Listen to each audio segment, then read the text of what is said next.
Good morning again. I trust you're looking forward to a blessed weekend.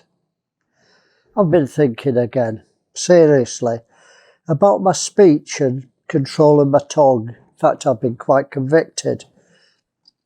You know, speech is very revealing because it exposes our heart. We often say, "Oh, I'm sorry, I didn't mean it."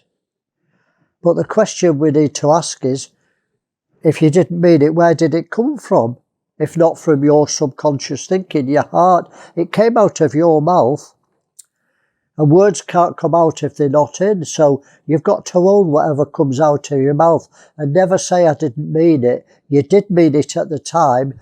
You don't mean it later, but that's too late. It's come out. Jesus said this to God's religious people. Matthew 12, verse 34. And these are God's people, the teachers, O generation of vipers. How can you, being evil, speak good things? For out of the abundance of the heart the mouth speaks. A good man out of the good treasure of his heart bringeth forth good things, and an evil man out of the evil treasure of his heart bringeth forth evil things. Your mouth reveals your heart.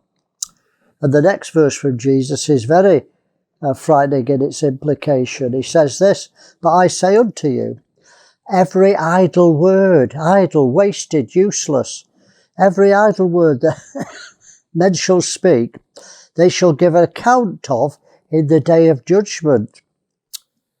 Wow. For by your words you shall be justified, and by your words you'll be condemned. This is to Christians. The world aren't judged on the works, they're judged on that they're not in the book of life, they've not accepted Jesus Christ and forgiveness of sins by faith. But Christians have to stand before the judgment seat of Christ, and that's clearly what Jesus is talking about. It's not for salvation, it's for rewards or punishment. Well done, good and faithful, you wicked and slothful servant. Well, James in his epistle is very strong, and he talks about the tongue, and he calls it a world of iniquity. Let me read it, James chapter 3, verse 2. I'm reading a few verses to verse 9. "For in many things we offend all. If any man offend not in word, the same is a perfect man." Wow, do you want to be perfect? I certainly do. That means, it doesn't mean sinless, it means mature. Jesus was perfected by the things he suffered, so we're not talking about sin here. "If any offend not in word, the same is a perfect man, and also able to bridle the whole body. Behold, we put bits in horses' mouths that they may obey us, and we turn about their whole body. Behold also ships, which though they be so great are driven by fierce winds, yet they are turned about with a very small helm, wheresoever the governor listeth, or desires. Even so the tongue is a little member, but boasts great things. Behold, how great a matter a little fire kindleth, and the tongue is a fire." Fancy that, the tongue is a fire, a world of iniquity.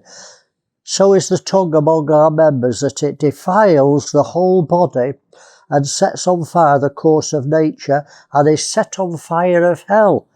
Those words are very strong, it should sober us up. And he says nobody can tame the tongue. That's hard to take. Nobody. That includes you, and it includes me. "For every kind of beasts and birds, and of serpents, and of things in the sea, is tamed of mankind, but the tongue can no man tame." That's just a statement. So you either say James is lying or it's the truth. And if it's the truth, we must own it. "But the tongue can no man tame. It is an unruly evil, full of deadly poison." Wow. "Therewith we bless God, even the Father, and therewith we curse men, which are made after the similitude of God." With one tongue I say, "Oh, I love you, God," and we worship God for an hour, and then I criticise somebody out of the same mouth. Then I lose my temper and say words that I regret to my wife. we've got forked tongue, we're double-minded in our heart because it comes out double with our mouth. Well, Paul told us to leave the doctrines that we all know, the doctrines of salvation, baptisms, and go on to perfection. This is perfection. Christians need to deal with these things, what comes out of the mouth. I'm amazed how lax Christians are. I'm amazed how Christians put things on Facebook and you will use 4-letter words and expletives and crude words. Surely that's not becoming for a Christian. Hebrews 6 verse 1, therefore, leaving the principles of the doctrine of Christ, let us go on unto perfection, not laying again the foundation of repentance from dead works and of faith towards God, of the doctrines of baptism, laying on of hands, resurrection of the dead, and eternal judgment. And this we will do if God permit. Let's do it. Jesus tells us a man who does not offend in his words is a perfect man. So that is an area we can all work on this week. I've been praying daily since I was convicted that I would control my tongue more and more as I concentrate on what comes out of my mouth, and God's been helping me. Well, I suggest you do the same. So have a great week, control that tongue, and keep thinking.